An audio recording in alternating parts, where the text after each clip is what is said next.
Jonesy and Amanda. Jam Nation. Down to the Jonesy and Amanda Arms for the pub test, and today it's all about King's Cross. It was formerly the seediest, most salacious, maybe the And most rough and fun. ready and It was raw and fun. interesting. And when you're a young person and you go up there, I remember riding my motorbike up there and I just thought it was the greatest thing in the world. But lots of people now live in that area who need different things. As the city has changed, we've had lockout laws, we've had lockdown laws with COVID.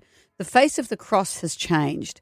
And there's new gentrification, as they say, new housing developments, new shops, all that kind of stuff, which is going to be changing the flavour of the cross. Some people are saying yay, some are saying it's a shame. So naughty cross or nice cross, which one passes the pub test?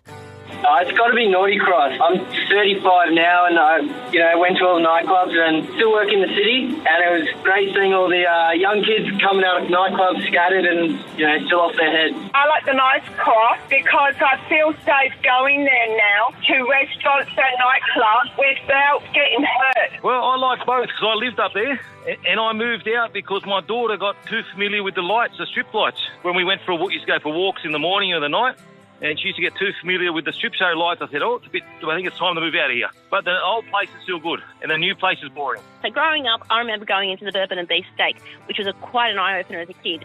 And today, if the cross was a naughty cross, there is no way I'd take my kids there. However, I do believe that it should now become a nice clean cross to complement the city that we have, which is so beautiful. So a clean cross for me. Well, it was that whole bohemian culture. I'm talking about 80s King's Cross, and promoted art, promoted music. There was songs written about it. There was live bands everywhere. It took away all that culture and all that art, and I think that's a shame. Interesting perspective. The last time we were there, you had us dressed as John and Oko Lennon. Yoko. John and Yoko? You said Oko. Johnson. You had dropped a Y that night, if I remember correctly. It was our Christmas party.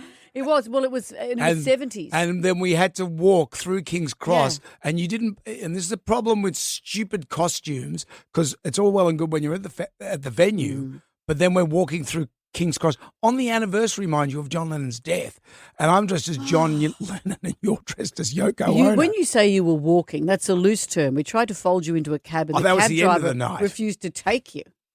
Good times. Good times.